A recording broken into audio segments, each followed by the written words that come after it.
Thank you, Mayor Farbridge and councillors. The first thing I noticed on reading this proposed bylaw was that it doesn't seem much like the Guelph that I know and love. In fact, it seems to go against much of what we hear as the values and aspirations of our current council.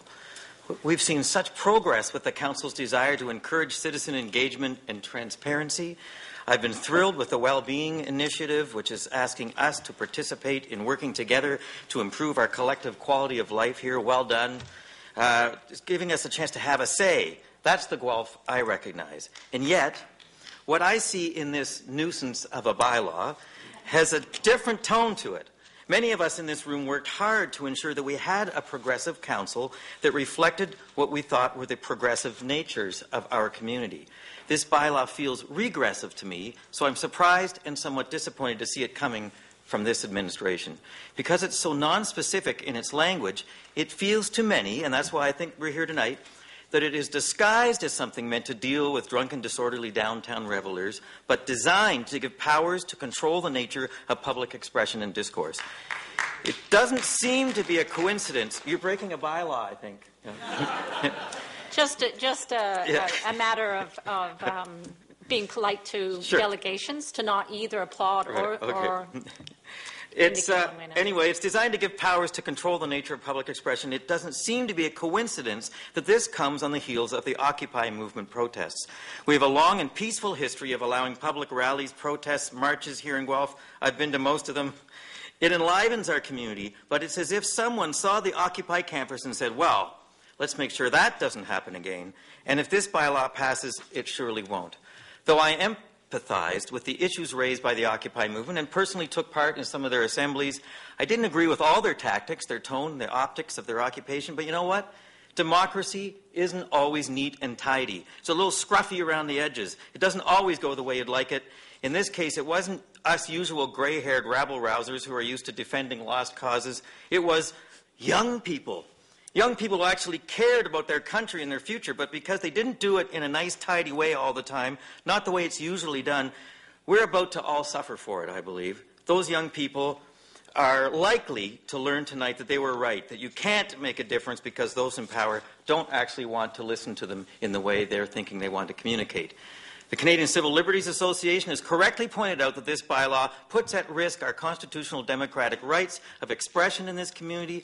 We thought we voted out a council a few years ago that wanted everything so neat and tidy that they even wanted all our boulevard gardens to be less than 30 centimeters high.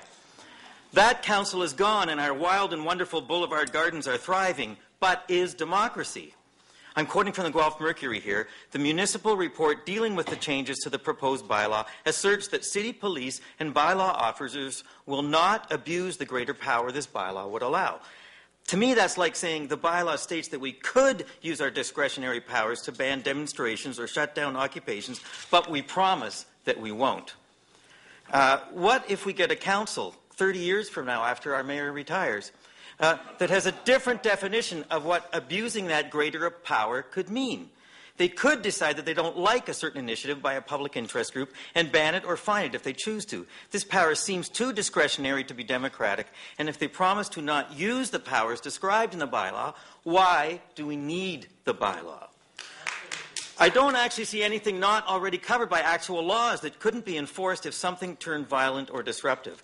I want to take you back a couple of months now to an Idle No More rally right out in front of the City Hall here. It's a great example of how Guelph looks now and could look in the future if we strike down this bylaw. The city was totally supportive of the rally. The mayor gave us permission to raise the Métis flag, a much appreciated gesture. The police were totally gracious and helpful, and they made the decision to close off Carden Street when the numbers of participants swelled to 500 peaceful, respectful citizens. When the CBC National News called me to ask about coming here, I said, why Guelph? To them, the answer was, well, it's Guelph.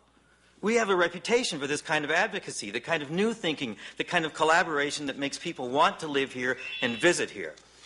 So that example really showed to me what is possible. A lot of people came up to me and said, James, I'm glad we had this now. Once that bylaw passes, we probably won't be able to have this kind of event. I urge you to consider if this bylaw really reflects the will of this city, if it is really necessary, and to consider if it accurately reflects the kind of Guelph that all these people are here tonight to defend and protect. I urge you to send your own protest vote back to the staff and scrap this bylaw.